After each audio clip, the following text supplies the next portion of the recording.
안녕하세요. 축구 보는 고양이 캐스날입니다. 벌리는 변함없는 4-4-2 포메이션을 들고 나왔고 아르테타는 이에 대해 미드필드에 스미스로우와 웨데고르를 포함한 4-3-3으로 맞섰습니다. 새로운 시도라고 볼 수 있었는데요. 아르테타가 선수들의 전술적인 움직임에 있어서 선수들 장점을 고려한 그리고 서로 연관되게 전술을 짜왔다는 게 보이더군요. 양쪽 풀백과 미드필더의 움직임을 중심으로 얘기해볼까 합니다. 빌드업 시 오른쪽에서는 풀백 토미야스가 전진을 자제했고 스미스로우는 토미야스의 위쪽에서 움직였습니다. 왼쪽은 다른 구조로 풀백 티어니가 올라가고 웨데고르는 자주 후방으로 내려가는 모습이었죠. 이런 배치로 아르테타는 무엇을 꾀하려고 했을까요? 먼저 토미야스는 후방에 배치되면서 아스날은 벌리의 투톱에 대해 수적 우위를 확보했고 수비 측면에서 보자면 제공권이 강한 벌리를 상대로 공중볼 싸움에 힘을 실어주게 됐습니다. 가깝게는 1라운드 브랜드포드전 체인버스 기용과 비슷한 맥락이라고 볼 수 있겠네요. 토미야스는 공중볼 경합 3회 승리, 블락 5회, 클리어 5개로 수비적으로 굉장한 기여를 했습니다. 다음으로 스미스로우입니다. 벌리는 수비형 미드필더를 두지 않는 두 줄 수비였기 때문에 수비와 미드필드 사이 포켓 공간이 생긴다는 것은 필연적이었습니다. 이에 아르테타는 기본적으로 로우가 포켓을 공략하게끔 만들려고 했는데요. 이를 극대화하기 위한 장치로 기본적으로는 토미야스가 전진하지 않는 것, 그리고 보조적으로는 웨데고르가 측 후방으로 빠지는 구조가 연관되어 있었습니다. 토미야스와 웨데고르의 움직임으로 상대 왼쪽 윙은 토미야스를, 상대 미드필더는 파티를 견제하게끔 유도하면서 로우가 활용할 포켓 우측 공간을 더욱 커지게 만든 것이죠. 로우가 그렇게 넓어진 벌리의 포켓에 위치하는 모습은 꽤나 자주 연출됐습니다. 티어니는 길게 설명할 필요는 없겠죠. 평소 자주 해왔던 대로 높게 올렸으면서 티어니의 공격 능력을 활용하려고 했습니다. 사실 앞에서 다룬 3명의 역할은 지금까지 본 적이 있던 것들이거나 예상하기가 쉬웠기에 그렇게 놀랍진 않았습니다. 그런데 이번에 아르테타가 웨데고르에게 부여한 역할은 웨데고르에겐 조금 색다른 것이었습니다. 그래서 좀 더 깊게 다뤄보고자 파트 하나를 따로 빼게 됐습니다. 웨데고르는 지금까지 대부분 오른쪽에서 활동했었는데 이번엔 왼쪽 지역에서 뛰었습니다. 이런 변화에서 웨데고르의 역할 중 가장 눈여겨볼 부분은 웨데고르가 자카가 했던 것을 대신했다는 것입니다.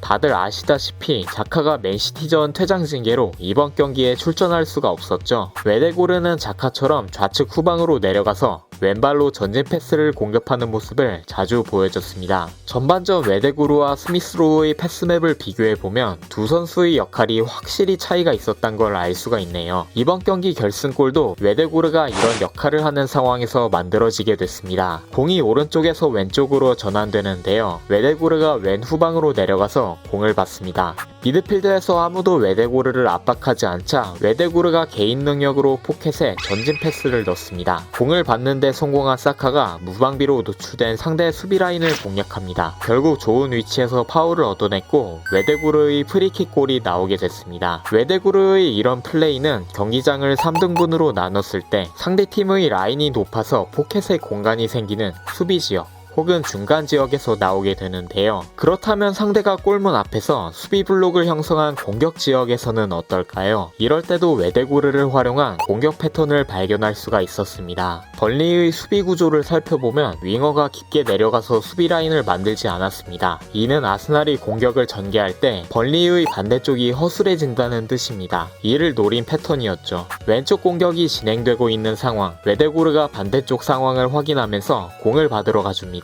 반대편 페페 쪽이 비었네요. 이어서 웨데고르가 공을 받고 멀리 크로스를 시도하는데요. 아쉽게 키퍼에게 걸리고 말았습니다. 정확했다면 정말 좋은 찬스가 됐을 거예요. 비슷한 상황에서 웨데고르의 위치와 웨데고르가 계속 반대편을 체크하는 모습, 그리고 벌리 왼쪽 윙의 위치를 확인해보면 뭘 하려고 했던 건지 의도를 알 수가 있습니다. 이렇게 자카가 없는 상황에서 웨데고르는 자카의 역할을 대신할 수 있다는 것을 보여줬습니다.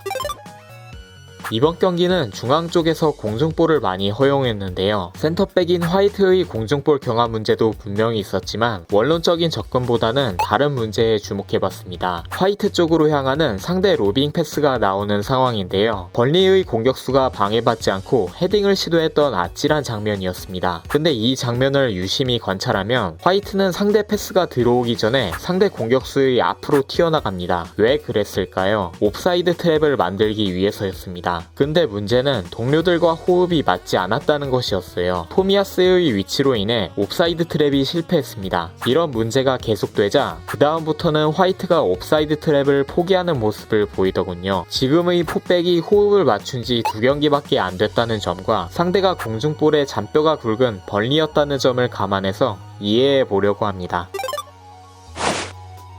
레노에겐 안타깝지만 넘버원 골키퍼는 확실히 바뀐 듯 싶습니다. 램스데일 때문이죠. 칭찬하고 싶은 부분이 정말 많은데 영상이 너무 길어져서 가장 기억에 남은 한 장면을 다뤄볼까 합니다. 램스데일이 공을 잡고 있습니다. 빌드업의 핵심인 파티와 화이트가 모두 견제당하고 있어요. 이때 갑자기 뒤로 빠지면서 공을 내려놓는 램스데일입니다. 화이트를 견제하고 있던 공격수를 자신에게 압박하게끔 유도하는 플레이죠. 공격수가 압박해오자 파티에게 패스를 주면서 자유로워진 화이트에게 연결하라고 지시합니다. 램스데일의 공간에 대한 이해도, 자신감 모두 엿볼 수 있었던 정말 인상적인 장면이었습니다.